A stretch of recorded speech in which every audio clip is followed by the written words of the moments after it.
আসসালামু আলাইকুম ওয়া রাহমাতুল্লাহি ওয়া বারাকাতুহু। আজকে আমি আলবেরার ব্যাপারে বলবো যে আলবেরাকে তিব্বে নব্বির মধ্যে বলা হয়েছে সাব্বির অথবা আলবা। সাব্বির অথবা আলবা নামে ডেকেছে তিব্বে নব্বি। আর এই আলবেরার ব্যাপারে আমি বলবো যে সকল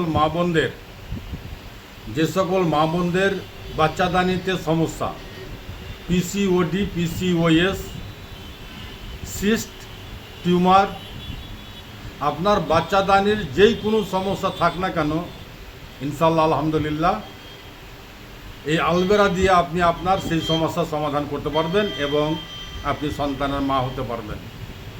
যে সকল মা ও বোনেরা সন্তানের জন্য লালায়িত আর এই পিসিওডি, পিসিওএস বা সিস্টের জন্য আপনি সন্তানের মা হতে পারছেন না, সে সকল মায়েরাকে আমি বলবো আপনি পিরিয়ডসের টাইমে, খাস করে পিরিয়ডসের টাইমে মাছ, মাংস, ডিম খাবেন না।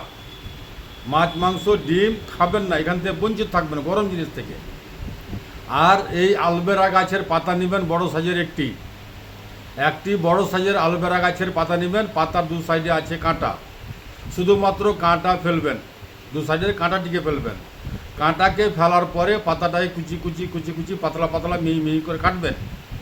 কাটার পরে একটি পাক্কা কেলা মিক্স করবেন, পাক্কা কেলা মিক্স করবেন তার সঙ্গে, সেই আলবেরা গাছের পাতার সঙ্গে মিক্স করে খুব সুন্দর করে ভর্তা বানাবেন। আর ভর্তা বানিয়ে আপনি সকালে খালি পেটে 3 দিন খাবেন আপনার পিরিয়ডসের টাইমে। মনে করেন আপনার পিরিয়ডস 1 তারিখে হতে লেগেছে, তাহলে আপনি 2 তারিখ, 3 তারিখ, 4 তারিখ 3 দিন 3টি আলবেরা গাছের পাতা, 3 দিন 3টি কেলা ভর্তা বানিয়ে সকালে খালি পেটে খাবেন। আপনার বাচ্চাদানের যে কোনো সমস্যা থাক না কেন, ইনশাআল্লাহ আলহামদুলিল্লাহ একে তিব্বে নব্বিতে সাব্বির নামে ডেকেছেন। এই সাব্বির, যাকে আলবেরা নামে আমরা চিনি, এই সাব্বির আপনাকে মুক্তি দিয়ে দিবে আপনার বাচ্চাদানের যেই কোনো সমস্যা থাক না কেন, ইনশাআল্লাহুল আজিম আপনি আবার সন্তানের মা হতে পারবেন। যদি আপনার আল্লাহর উপরে ভরসা থাকে,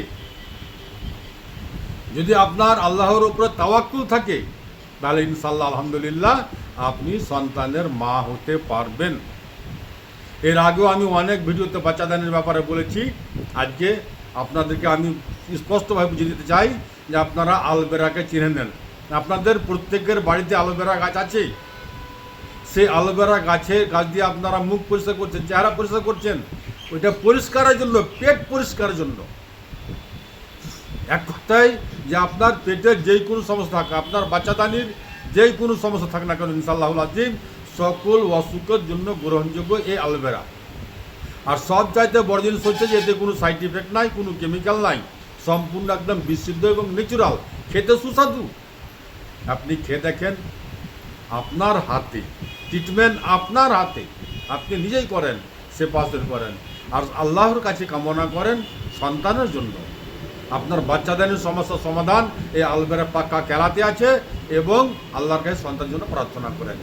ইনশাআল্লাহ সন্তান দেওয়ার মালিক একমাত্র আল্লাহ। আসসালামু আলাইকুম ওয়া রাহমাতুল্লাহি ওয়া বারাকাতুহু। দুআতে শামিল রাখবেন।